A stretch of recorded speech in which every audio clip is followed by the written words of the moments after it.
한 마을에 나병 환자들이 살고 있었습니다.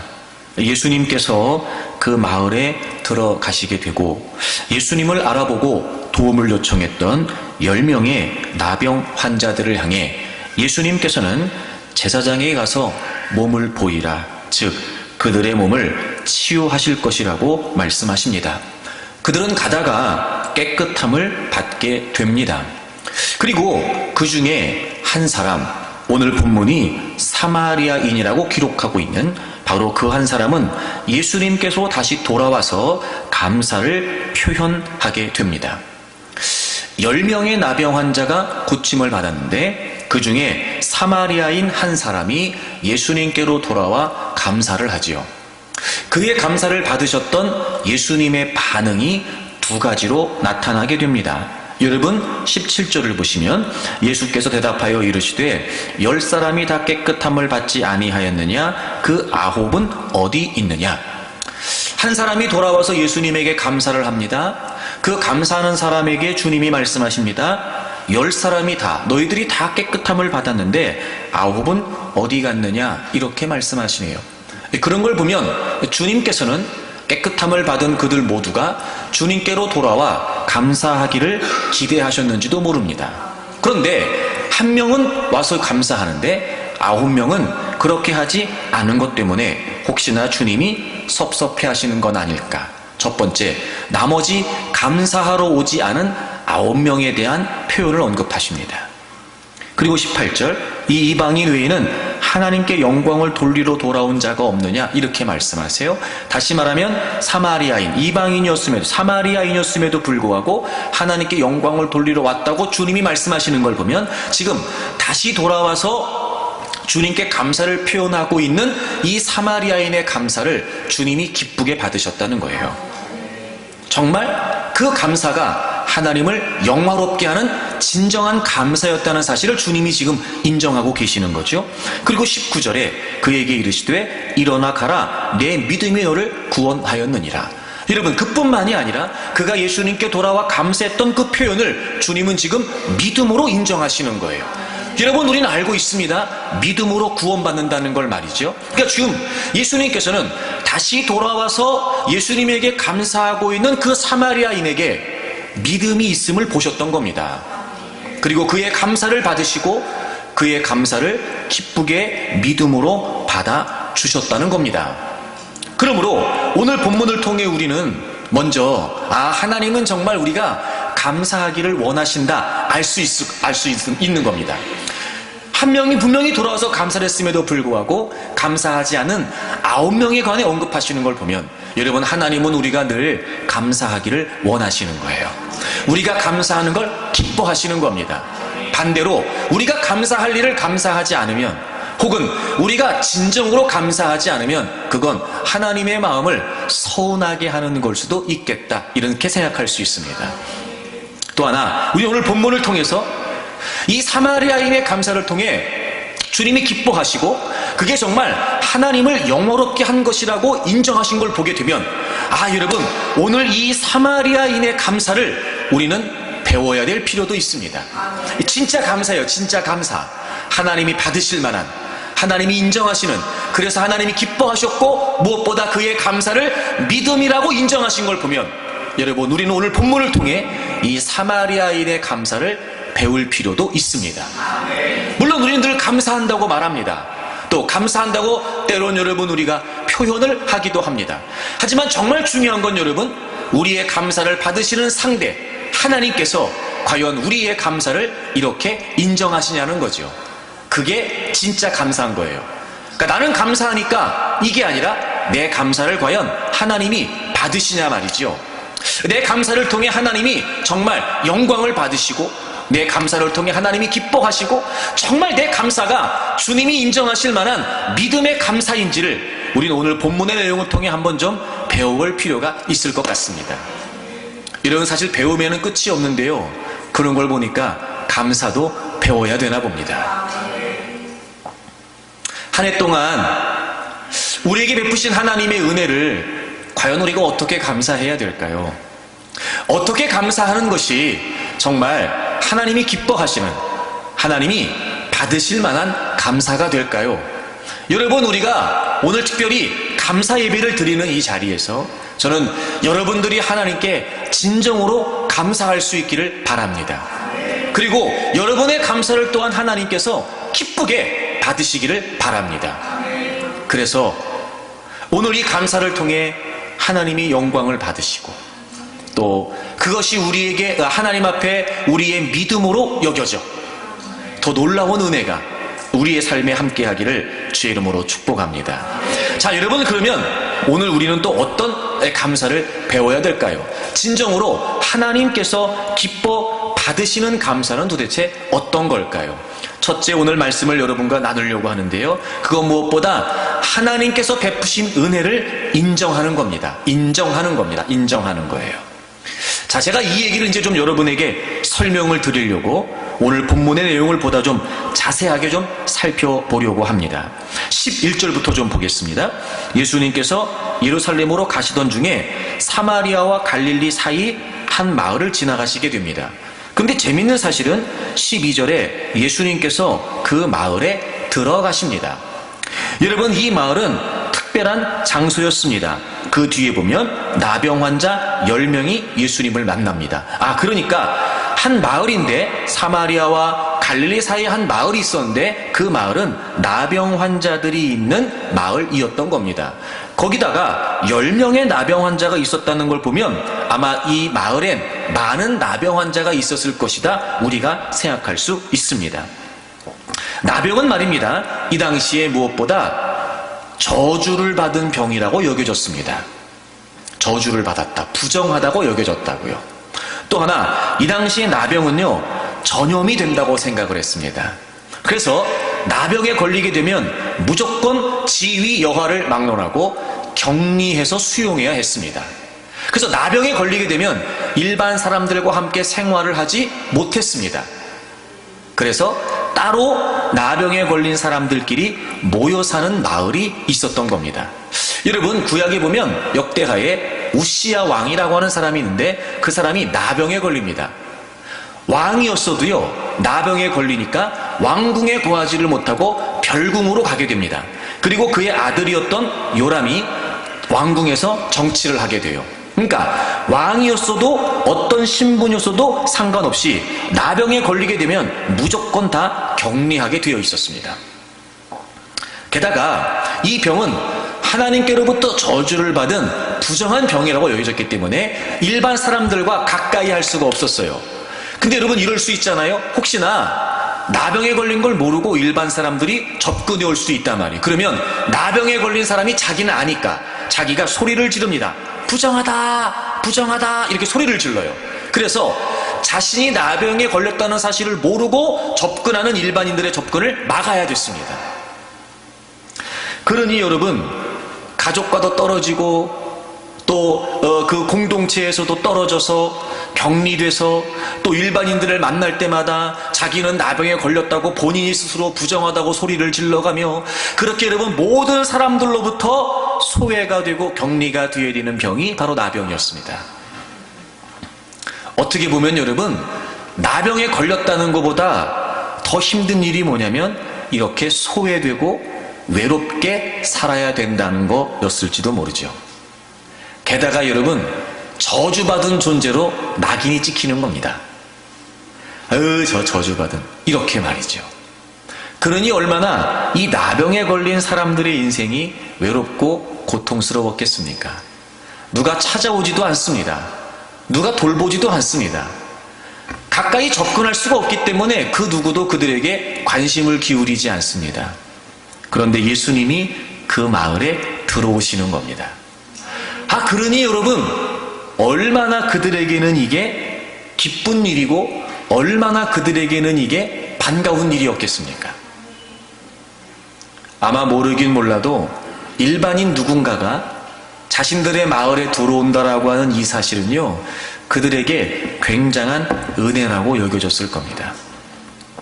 게다가 특별히 그런 중에도 이 사마리아인 말입니다. 이 사마리아인은요, 다른 나병 환자들에 비해서 또 그런 중에도 더 소외될 수밖에 없는 사람이었습니다. 여러분이 사마리아인들을 유대인들은요 그냥 사람으로도 취급을 안 했어요.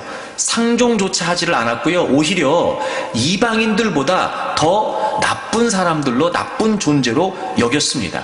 왜냐하면 이 사마리아인들은 원래 이스라엘 사람이었는데 이스라엘이 아수르에 의해 멸망을 당하면서 그 아수르 사람들과 피가 섞이게 돼요. 즉 혼혈이에요. 그러니까 사마리아인들은 요즘 말로 말하면 혼혈입니다. 그래서 본토 네이티브 유대인들은 이 사마리아인들을 오히려 혼혈이라는 이유 때문에 이방인들보다 더 싫어했고 더 천대했습니다. 그러니 나병에 걸린 것도 이런 처지인데 게다가 사마리아인이었으니까 여러분 그 나병에 걸려있는 사람들이 모여있는 마을에서도 이 사마리아인은 더 소외될 수밖에 없었던 겁니다. 그런데 그런 처지에 있었던 이 사마리아인이 예수님을 만나게 되는 겁니다. 그것도 예수님께서 그 마을에 찾아오신 거예요. 그러니 다른 사람들보다 자신을 위해 자신의 마을에 찾아오셨던 그 주님이 아마 이 사마리아인에게는 더 크게 다가왔을 것이며 그렇게 자신을 찾아왔던 그 주님의 발걸음이 아마 그에게는 놀라운 은혜로 여겨졌을 겁니다. 12절에 먼저 10명이 예수를 만나서 멀리 서서 소리를 높입니다. 왜 그들이 소리를 높였냐면 일단 가까이 할 수 없었기 때문에 소리를 높일 수밖에 없었죠. 큰 소리로 자신들이 여기 있다는 사실을 또 자신들의 의사를 알려야 했을 겁니다. 또 하나 이런 겁니다. 그들은 지금 예수님을 뭐라고 부르고 있냐면 예수 선생님이요 이렇게 부르고 있어요.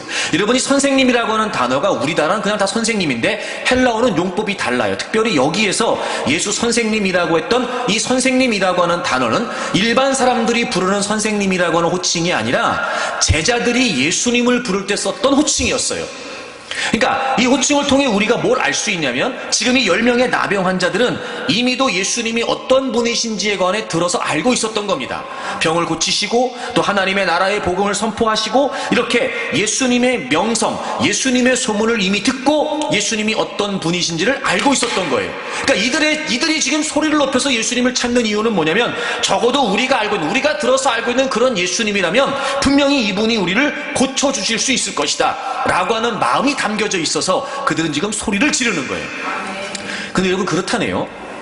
이 나병에 걸리게 되면 여러분이 아시지만 나병에 걸리게 되면요 당연히 여기 입이나 이런 부분들이 성할 리가 없잖아요. 소리를 내는 것조차 어렵답니다.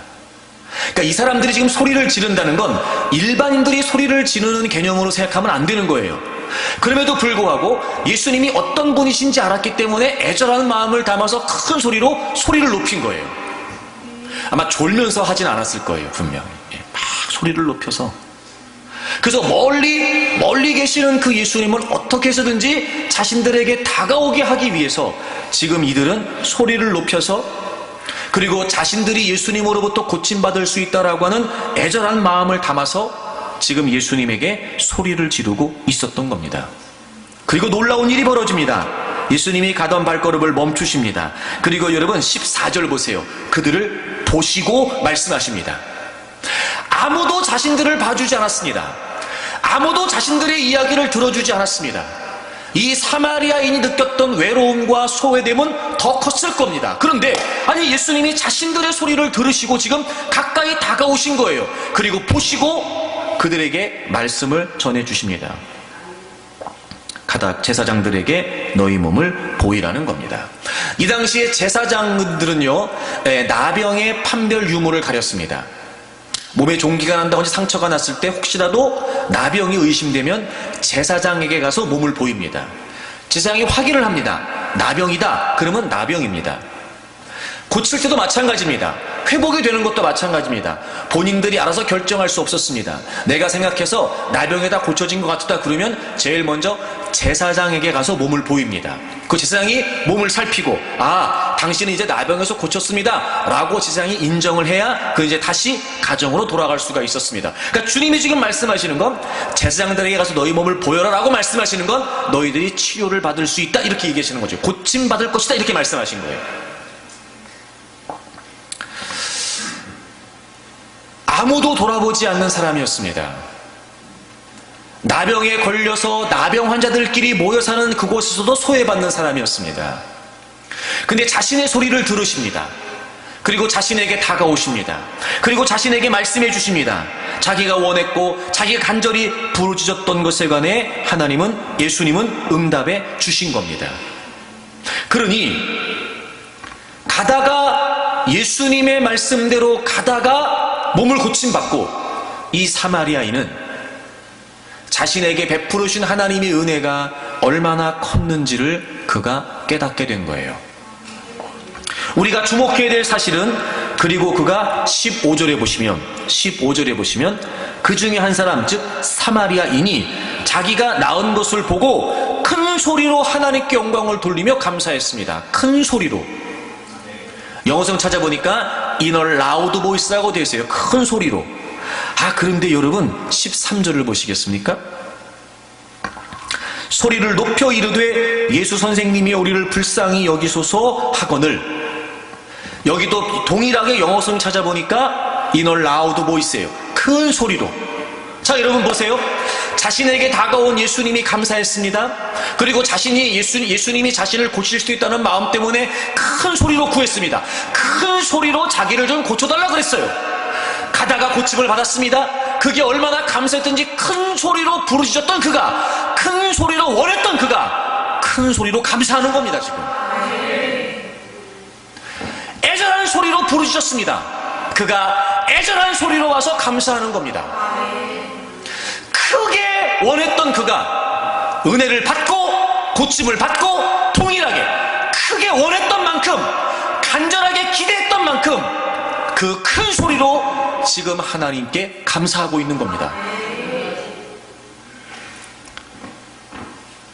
원했던 소리와 감사했던 소리가 같았습니다. 간구했던 목소리와 감사했던 목소리가 같았습니다. 큰 소리로 간구했던 그는 은혜를 깨닫고, 은혜를 경험하고, 은혜를 깨닫고 큰 소리로 돌아와 감사했습니다. 이런 겁니다. 내가 원할 때는 너무 간절했습니다. 큰 소리로 원했습니다. 고침을 받았습니다. 고침을 받고 깨닫습니다. 이게 얼마나 큰 은혜이고 얼마나 소중한 은혜인지, 내가 큰 소리를 원했던 만큼 큰 소리로 감사하기에 충분한 은혜라고 하는 사실이 인정된 겁니다.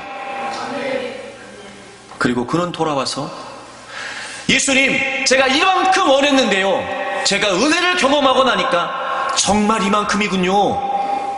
주님, 이렇게 제가 감사합니다 라고 큰 소리로 간구했던 그가 큰 소리로 감사했다는 겁니다. 주님이 그 감사를 기쁘게 받으셨습니다. 바로 주님으로부터 부여된 은혜가, 하나님께로부터 받은 은혜가 얼마나 크고 소중한 은혜인지를 지금 이 사마리아인은 깨닫고 있는 겁니다. 즉 인정했던 겁니다. 그렇게 감사하기에 충분한 은혜였습니다. 그렇게 큰 소리로 감사하고 찬양하기에 충분한 은혜였습니다. 그게 얼마나 소중한 은혜였고 그게 얼마나 큰 은혜였는지를 사마리아인은 깨달았던 겁니다. 여러분 보십시오. 10명이 모두 가다가 고침을 받았습니다. 자, 그러면 예수님께서 돌아와서 감사하지 않은 9명은요, 감사하는 마음이 1도 없었을까? 감사하는 마음이 한 개도 없었을까? 있었겠지요. 하지만 그들은 큰 소리로 원했던 만큼 고침받은 그 은혜가 얼마나 소중한지는 인정하지 않은 겁니다. 예를 들면 이런 겁니다. 고침을 받고 기쁘게 제사장에게 자기 몸을 보이러 가던 길을 멈추고 돌아올 만큼 큰 은혜는 아니었던 겁니다. 고침을 받고 이 기쁜 소식을 빨리 가족들에게 알려야 되겠다, 발걸음을 재촉하던 것을 멈추고 돌이켜 먼저 주님에게 와서 감사할 만큼 은혜가 아니었던 겁니다. 이제 자신들이 원하는 삶을 살 수 있었고, 다시 가족의 품으로, 그리고 다시 지인들의 품으로, 공동체 안으로, 마을 안으로 들어갈 수 있던 발걸음을 멈추고서라도 그 무엇보다 먼저 주님에게 돌아와 감사합니다 라고 표현할 만큼의 은혜는 아니었던 겁니다. 다르지요, 여러분? 하지만 사마리아인은 주님이 자신에게 베푸신 이 은혜가, 이 치유의 은혜가 얼마나 크고 놀라운지를 깨달았던 겁니다. 지금까지 그렇게 소외되고 격리되어 살았습니다. 다른 나병 환자들에게도 더 서러움을 받으며 살았을 이 사마리아인, 어쩌면 빨리 자신의 몸을 고침받았다는 사실을 인정받고 그 누구보다도 가족의 품으로 돌아가고 싶었을 만한 이 사마리아인. 하지만 그것보다 길을 가던 중에 병을 고침받고 그 주님으로부터 허락된 은혜가 얼마나 크고 위대했는지, 그 무엇보다 먼저 주님께 돌아와 큰 소리로 감사할 만큼 그는 지금 하나님께서 베푸신 은혜를 인정했던 겁니다. 여러분의 감사는 어떻습니까? 정말 하나님께서 베푸신 은혜를 은혜만큼 여기는 겁니까? 정말 하나님께서 베푸신 은혜가 어떤 은혜인지를 아는 겁니까? 여러분, 받은 것을 받은 만큼 인정하고 내가 이만큼 받았다라고 하는 믿음의 고백으로 여러분은 감사하고 있는 겁니까? 감사하는 마음만 있는 겁니까? 아니면 감사를 인정하는 겁니까? 그만큼 인정합니까? 그래서 그만큼 고백하는 겁니까? 아니면 감사한다고 말하지만 그 정도는 아닌 겁니까?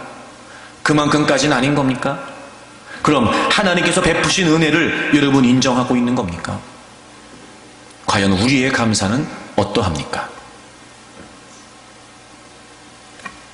여러분, 사람과 사람에서의 관계도요, 누군가로부터 큰 은혜를 입어 그에게 감사를 표할 때 말입니다, 사람과 사람의 관계에서도 마음이 느껴집니다.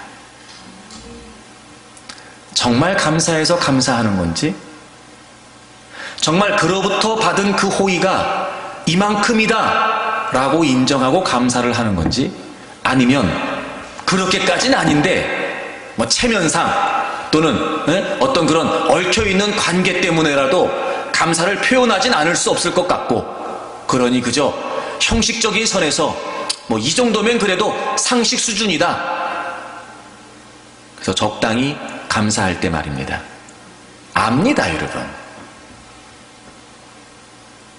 하물며 우리가 하나님께 감사한다고 할 때 말입니다, 내가 그 하나님의 은혜를 정말 인정하고 감사하는 건지, 하나님이 베푸신 은혜가 얼마나 크고 감사한지를 인정하고 하는 건지 여러분, 주님이 모르시겠습니까?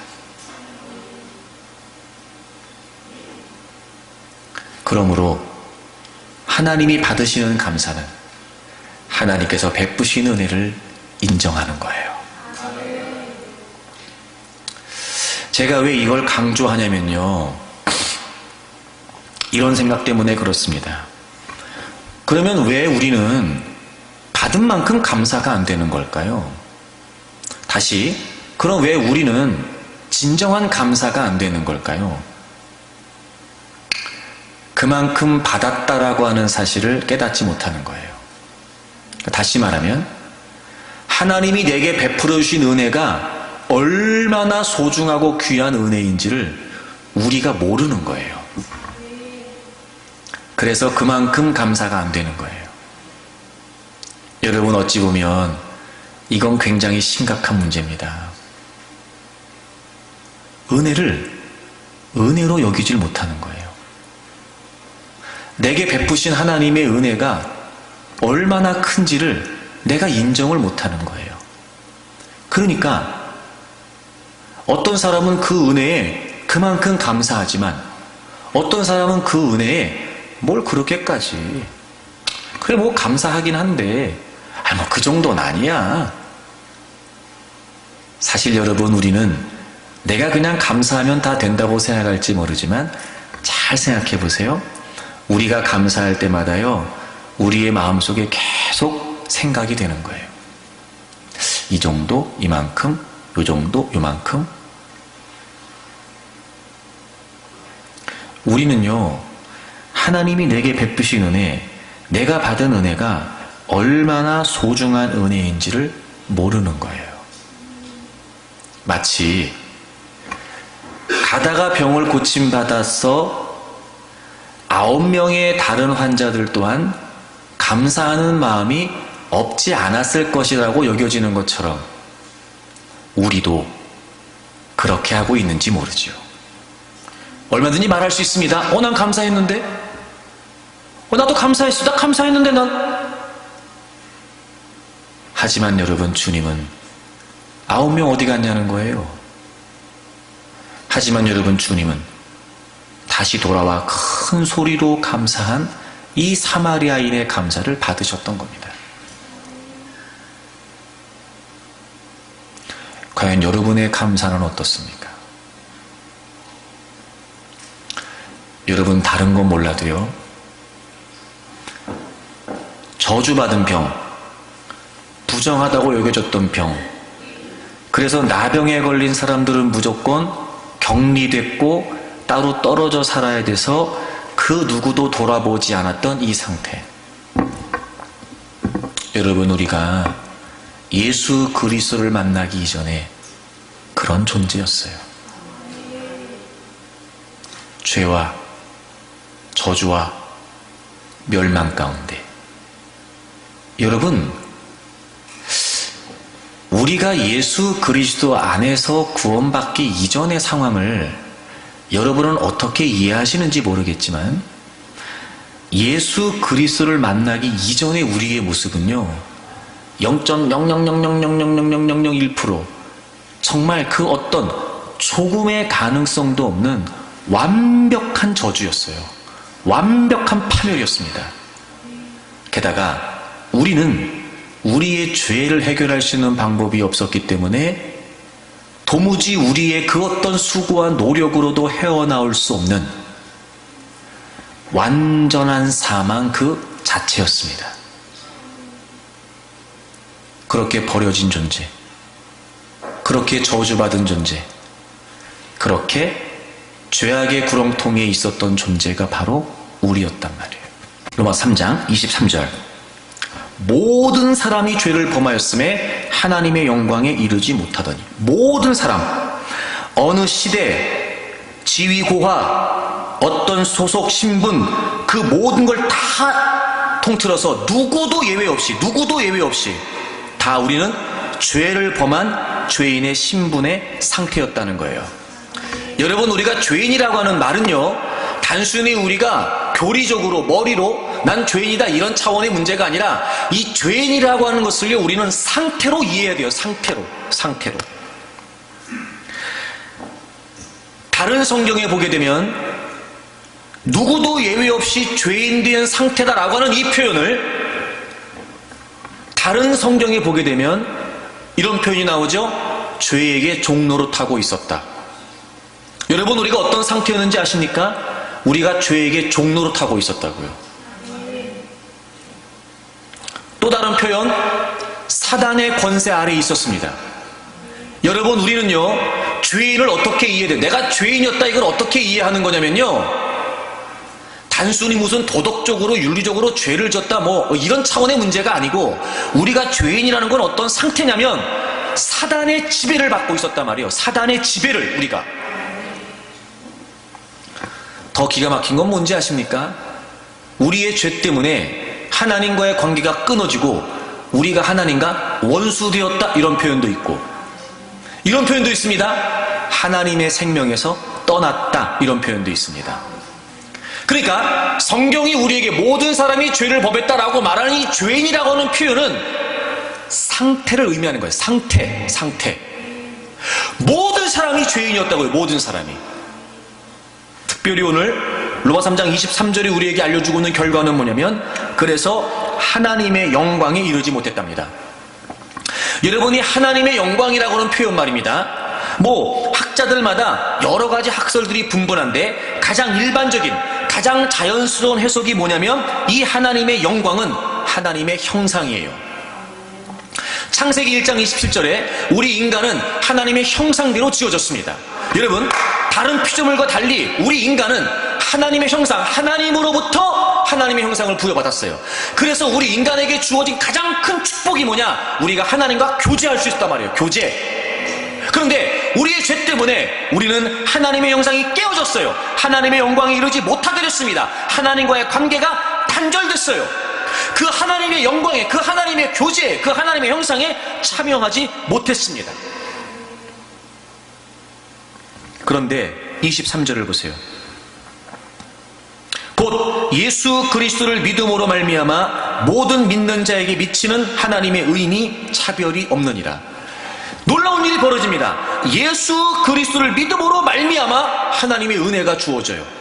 여러분, 이게 무엇과 대조되고 있냐면 20절을 보세요. 20절. 그러므로 율법의 행위로 그의 앞에 의롭다 하심 얻을 육체가 없다. 여러분, 우리가 이 상태, 죄인이라고 하는 상태에 있게 된 이 결과 말입니다. 그 어떤 수고와 노력과 그 다음에 우리의 그 어떤 행위로도 우리는 해결할 수 없었습니다. 그 어느 것으로도 의롭다함을 받을 수 있는 방법이 없었다고요. 그러니까 제가 말씀드린 거예요. 우리 완벽한 절망이었습니다. 완벽한 파멸, 완벽한 저주. 그게 우리 상태였다고요, 여러분. 그게 우리. 그런데 24절. 그리스도 예수 안에 있는 속량으로 말미암아 하나님의 은혜로 값없이 의롭다심을 얻은 자 되었느니라. 우리가 한 게 아무것도 없어요. 여러분 잘 들으세요. 우리가 한 게 아무것도 없습니다. 마치 그 10명의 나병 환자 그 누구도 찾아오지 않았지만 예수님이 그들의 마을에 그들을 찾아가신 것처럼 우리가 한 게 아니에요. 우리가 한 게. 우린 그냥 그 상태였습니다. 방법이 없었어요. 우리는. 그런데 그리스도 예수 안에 있는 예수 그리스도께서 우리의 죄를 속량해 주셔서 대신 우리의 죄를 갚아주신 거예요. 그래서 우리는 놀랍습니다. 의롭다 하심을 얻었는데요, 값없이 의롭다 하심을 얻었습니다. 값없이. 여러분 생각해 보세요. 우린 아무것도 한 게 없습니다. 그런데 하나님께서 하나밖에 없는 아들 예수 그리스도를 우리의 죄를 다 담당시키셔서 십자가에서 못 박으셨습니다. 여러분, 그분으로 우리의 죄를 다 감당케 하시고 그분을 죽여버리시고 그분을 포기하시고 그분을 버리시고, 그리고 하나님이 우리에게 값없이 의롭다 하심을 주셨어요.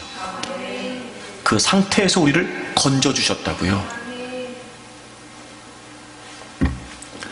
여러분, 하나님이요 우리를 건지시기 위해 어떻게 하셨냐면요, 25절을 보세요. 25절.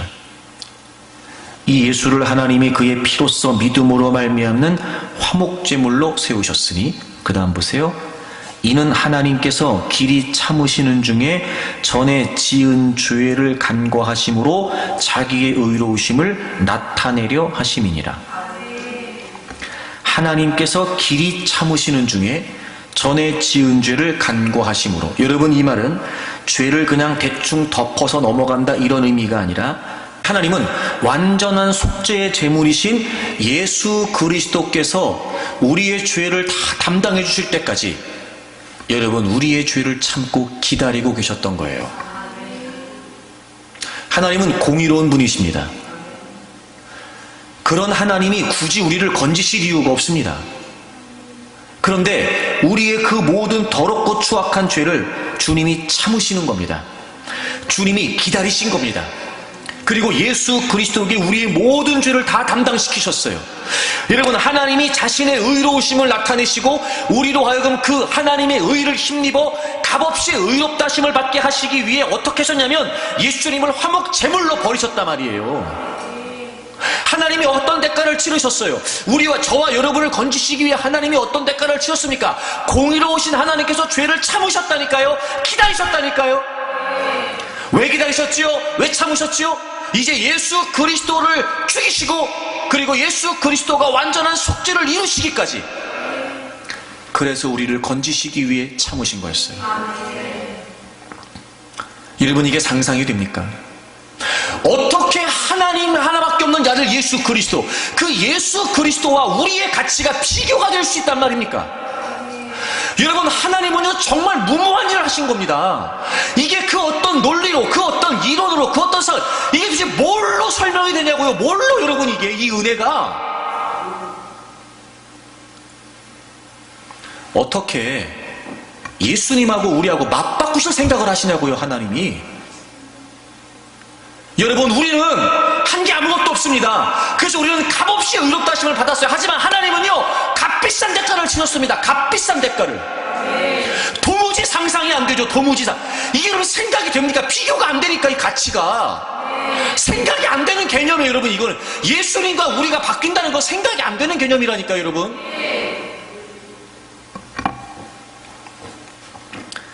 그렇게 하나님의 의롭다 하심을 통해 우리가 의롭다 하심을 값없이 얻도록 하시기 위해서 죄와 사망 가운데 버려져 있었던 우리를 그렇게 해서라도 건져내시기 위해서 값비싼 대가를 치르시고 예수 그리스도를 십자가에 못 박으셨다고요. 여러분, 도대체 이걸 뭘로 설명합니까? 이걸? 그러면 예수 그리스도 안에서 우리에게 주어진 이 복음의 은혜가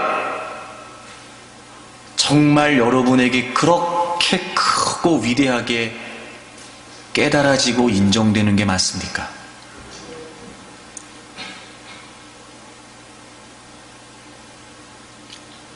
우리가 무엇으로 감사한다고 한들 표현이 합당할까? 우리가 어떻게 그 은혜를 다 감사한다고 한들 이 말도 안 되는 하나님의 은혜에 합당한 감사가 될까? 그래서 그 누구는 하늘을 두루마리 삼고 바다를 먹물 삼아도 다 기록할 수 없다 그러잖아요. 저는 그 표현을 들을 때마다요, 야, 이 복음의 깊이가, 이 복음의 은혜의 깊이가 이렇게 무한하구나, 이 사람에게는. 여러분, 그런 표현이 상상이 되세요, 여러분?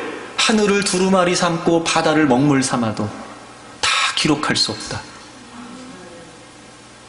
하늘은 고사하고 우린 여러분 A4지 한 장이나 채워질까? 하늘은 고사하고? 그러면 똑같이 구속의 은혜를 받았는데 누구는 그렇게 어마어마한 감사를 하잖아. 그렇게 어마어마한. 왜요? 그만큼이니까, 그에게는 그 구속의 은혜가. 우리는요, 그만큼이니까. 우리는 감사했어. 나도 나 감사했습니다. 감사. 여러분, 가다가 병을 고침받은 9명과 다를 게 뭐냐고, 우리가. 네?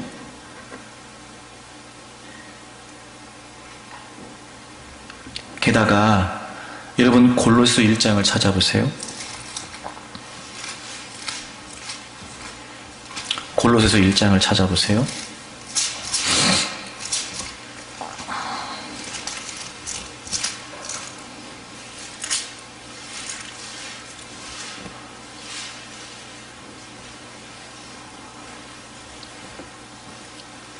아, 1장 20절. 그의 십자가의 피로 화평을 이루사, 예수님이지요, 만물 곧 땅에 있는 것들이나 하늘에 있는 것들이 그로 말미암아 자기와 화목하게 되기를 기뻐하셨어요.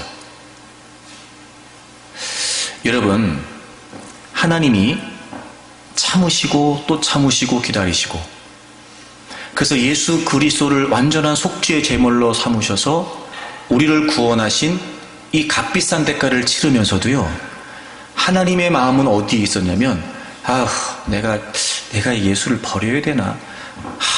예수 그리스도 십자가를 못 박아, 아들을 십자가를 못 박아 죽이는 게, 이게 아니었다고요. 그런 중에도 진짜 하나님의 마음은 어디에 있었냐면요, 우리와 화목하게 되는 걸 기뻐하셨답니다. 여러분, 이걸 뭘로 설명을 해요? 얼마나 우리를 구원하시기를 간절히 원하셨기에 하나밖에 없는 아들 예수 그리스도를 십자가에 못 박는 일보다 우리와 화목하게 되는 걸 더 기뻐하셨다고요. 기꺼이, 기쁨으로, 어쩔 수 없이가 아니라 그게 구원이에요, 여러분. 그게 구원이라고요.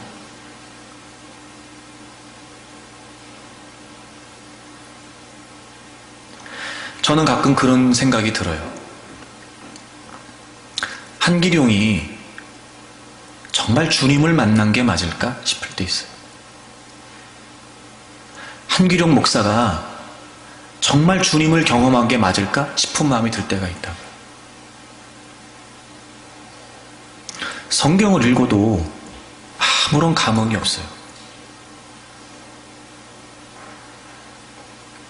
입으로는 은혜라고 고백하고 찬양하는데 내 마음이 움직이지 않아요. 그럴 때마다 나는 스스로에게 묻습니다. 야, 한 목사, 너 정말 주님 만난 거 맞냐? 너 정말 주님을 알기는 하는 거냐? 너 복음이 확실하냐? 그런 마음 들 때 있다고. 우리에게 주어진 이 복음이라고 하는 은혜는요, 이렇게 말도 안 되는 상황이 벌어진 겁니다. 지금 우리에게 말도 안 되는 상황이. 예? 이걸 우리가 무슨 수로 해낼 수 있으며, 이걸 우리가 어떤 걸 한다고 한들 받을 수 있으며, 이걸 우리가 어떻게 한들 다 깨달을 수 있겠냐 말이에요. 이 말도 안 되는 상황을. 그런데 우리는요, 이미 하나님이 우리에게 이렇게 어마어마한 은혜를 베푸셨다는 사실조차 자각하지 못한 채 우리의 감사는 너무나 형식적입니다. 때론 여러분, 뭔가 또 더 큰 걸 기대하니까 지금 내가 감사라도 하지 않으면 안 될 것 같아 감사하는 겁니다.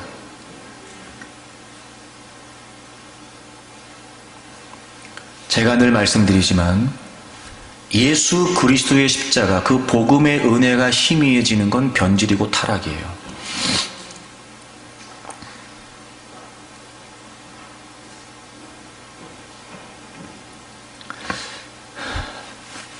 그래서 하나님은 이렇게 말도 안 되는 상황을, 이렇게 말도 안 되는 은혜를 예수 그리스도를 통해서 우리에게 베풀어 주신 겁니다. 저는 여러분이 이 복음의 은혜가 정말 여러분의 평생에 절절하게 날마다 새롭게 깨달아지기를 바라요. 들을 때마다 감사하고, 고백할 때마다 눈물이 흐르고, 전할 때마다 깨달음이 있고, 복음에 관한, 이 은혜에 관한.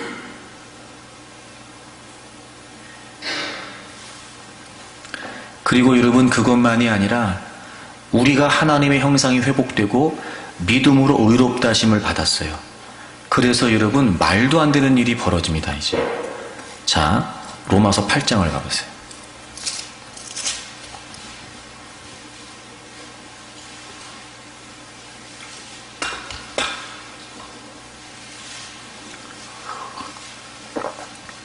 아, 9절입니다. 로마서 8장 9절. 만일 너희 속에 하나님의 영이 거하시면, 이 말은 거하시냐 안 거하시냐 이런 말이 아니라 너희 속에 하나님의 영이 거하신다는 거예요. 하나님의 영이 거하신대요. 10절.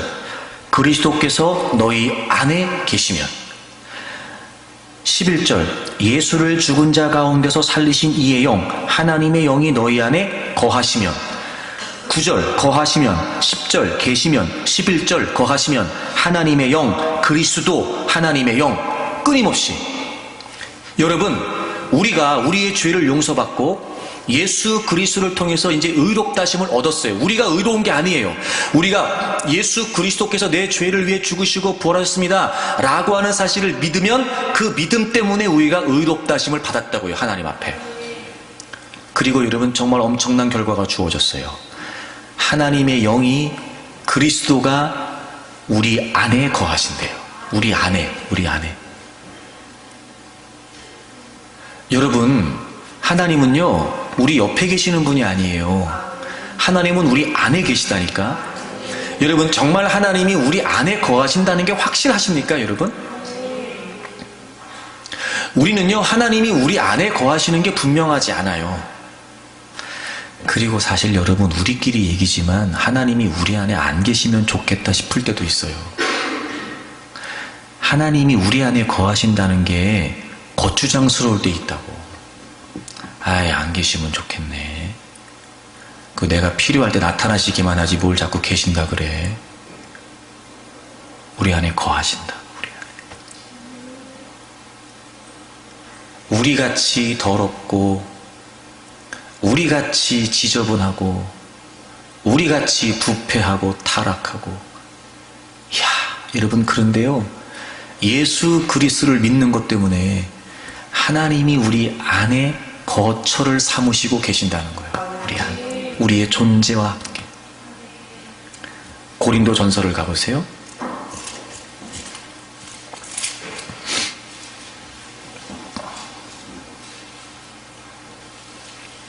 고린도 전서 3장 16절을 보세요.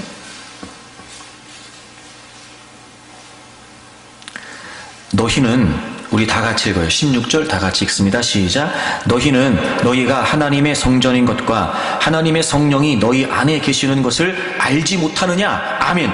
너희가 하나님의 성전. 왜요? 하나님의 성령이 우리 안에 계시니까.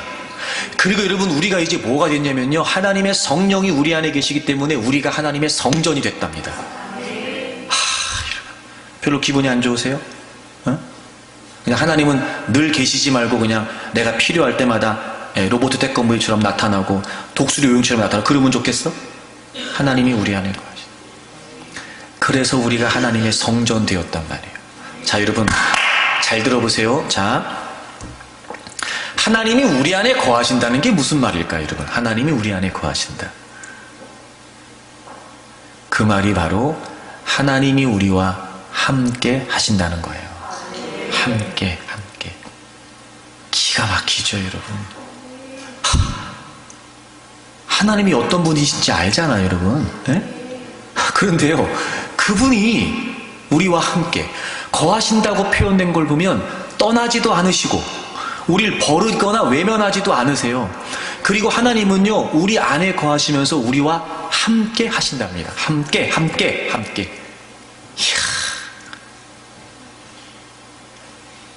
하나님이 우리와 함께 하시다는 사실이 분명하면 세상을 살아감에 있어 겁날 게 없어요, 여러분.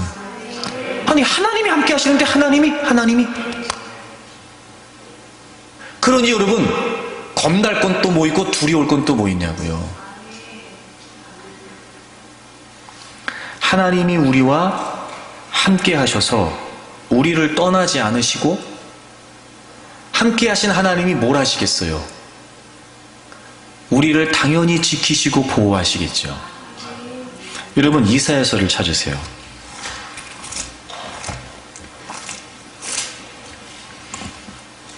(43장)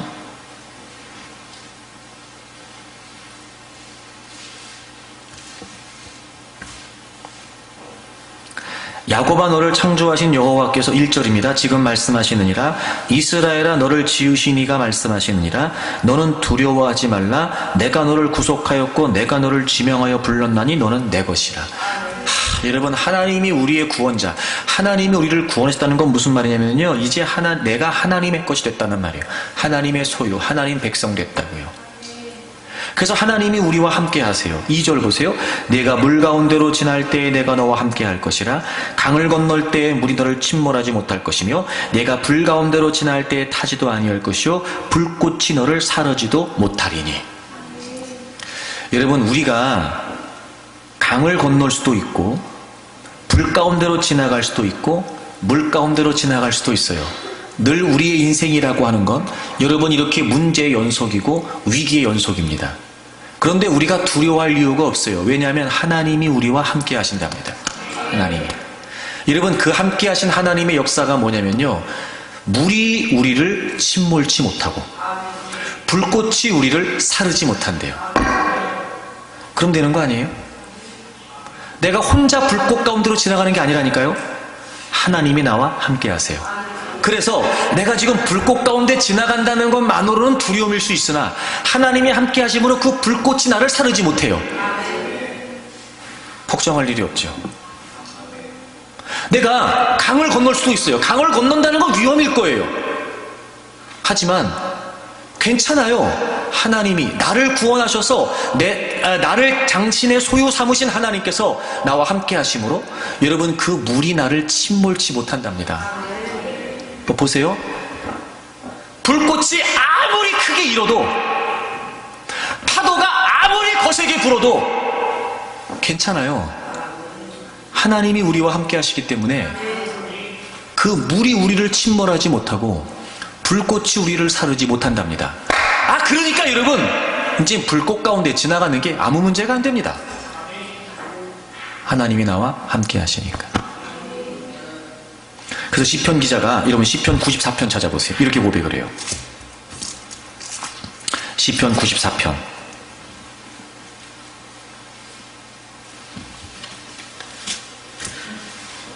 14절 우리 다 같이 읽겠습니다. 시편 94편 14절이에요.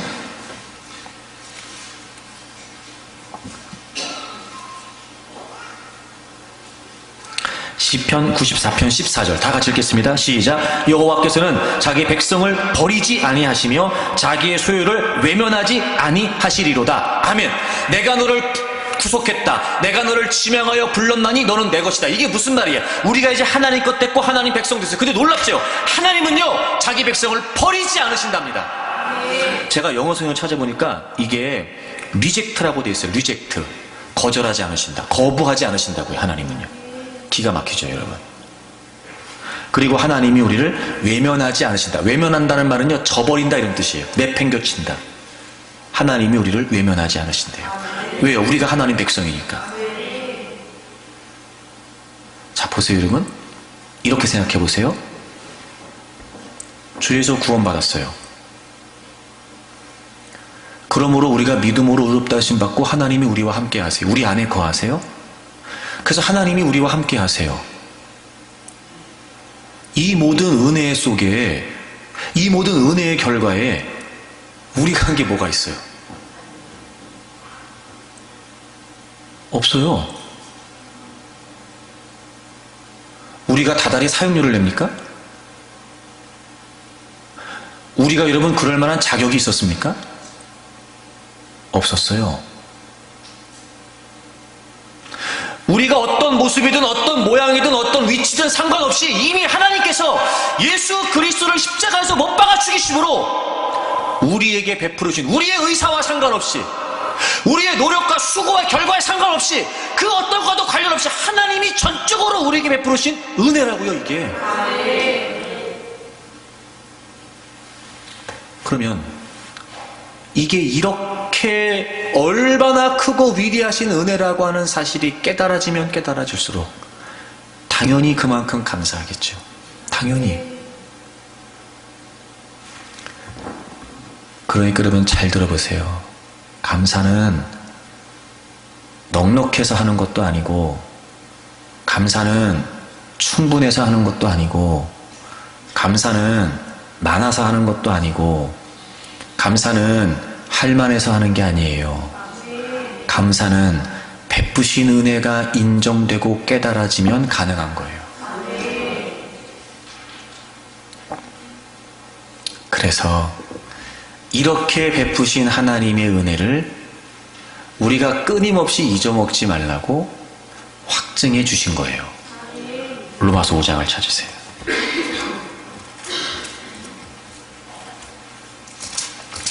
우리 로마서 5장 8절을 다 같이 읽겠습니다.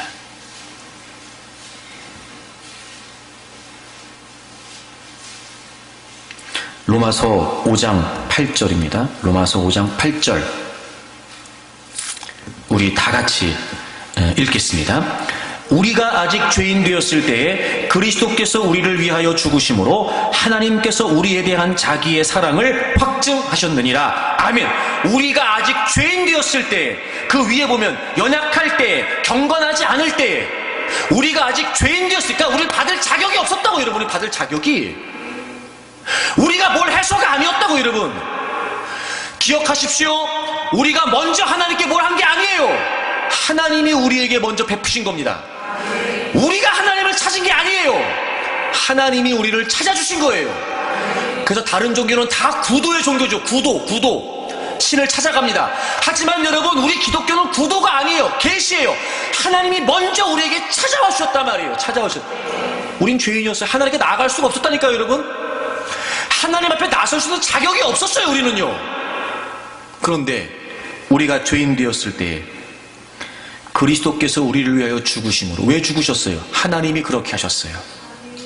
왜 아무 죄 없이 예수님이 죽으셔야 했죠? 우리의 모든 죄를 그분에게 감당시키셨거든요. 왜 예수님은 아무런 죄도 없는 분이셨는데 이 땅에 오셨지요? 여인의 자궁을 통해 낮고 천한 몸으로 그렇게 비천하게, 왜요?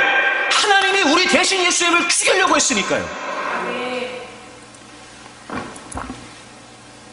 그래서 하나님은요, 하나밖에 없는 아들 예수를 외면하셔야 했습니다. 여러분, 주님이 십자가에 양손 양발 못이 박히고 머리에 가시면류관, 옆구리에 창, 아버지 하나님께서 그걸 막으실 능력이 없으셨을까요? 그냥 그렇게 묵인하신 거예요. 예수님이 십자가에 매달리셔서 목이 마르다고 절규를 하십니다. 아버지 하나님은요, 이 세상에 있는 모든 물을 다 가져다가 아들 예수님의 목을 죽이실 수 있는 분이셨다니까요. 마지막 죽어가면서 목이 마르다고 절규하는 아들 예수님의 절규를 외면하셔야 했다니까요. 주님이 마지막 고백하시잖아요. 나의 하나님, 나의 하나님, 어찌하여 나를 버리시는 겁니까? 하나님은 예수님을 버리셨어요. 그리고 버림받아 있었던 우리를 건지신 거죠. 왜요? 누가 뭐라고 해도, 어떤 상황에 있어도, 어떤 모습에 있어도, 어떤 형편에 있어도 나는 너희들을 사랑한다. 그 하나님의 사랑을 우리에게 보여주시고 확인시켜 주시려고 예수님을 죽이신 거예요. 보세요, 여러분. 우리가 그런 사랑을 받고 사는 사람들입니다. 우리가, 여러분, 그 누가 뭐라고 그래도 때로는 우리가 우리의 그릇된 죄악의 모습 때문에 징계 속에 있다 할지라도, 우리의 그릇된 판단과 선택 때문에 실패한 복판에 있다 할지라도, 때로는 분별하지 못한 채 원수막의 계략에 빠져 시험에 넘어져 있을 때도 변함없이 하나님은 우리를 사랑하십니다. 그게 예수 그리스도의 십자가예요. 하나님 앞에 나올 수 있게 하셨고, 믿음으로 의롭다 하심을 얻게 하셨으며, 우리 안에 거하시고, 우리와 함께 하셔서 우리를 지켜주시고 우리를 이끌어 가시고, 그 누가 뭐라 해도 우린 하나님의 것이 되었으니 하나님은 우리를 사랑하신다고. 우리가 이 은혜가 얼마나 큰 은혜인지를 모르는 겁니다. 그래서 그만큼 감사가 안 되는 거죠. 사마리아인은 달랐습니다. 예수님께서 자신을 찾아오셨고, 들어주셨고, 봐주셨고, 고쳐주셨고, 자기가 그렇게도 원했던 것처럼 자신의 마음을 헤아리시고 치료해 주셨던 그 하나님의 은혜가 큰 소리로 감사할 만한 충분한 은혜였다는 걸 인정했던 겁니다. 사랑하는 여러분, 다른 건 몰라도 우리를 구속하셔서 함께 하심으로 이 자리까지 이끌어 오신 변하지 않는 하나님의 사랑, 날마다 예수 그리스도, 날마다 십자가 앞에서 그 깊고 심오한 구속의 은혜를 저는 여러분들이 깨달을 수 있으면 좋겠습니다. 그리고 그 은혜에 걸맞게 여러분이 깨닫고 인정하는 그 은혜만큼 감사하십시오. 고백하십시오. 표현하십시오. 드리십시오. 그렇게 여러분의 감사가 하나님을 기쁘시게 하고 믿음으로 여겨질 만큼 인정받는 감사가 되기를 바랍니다.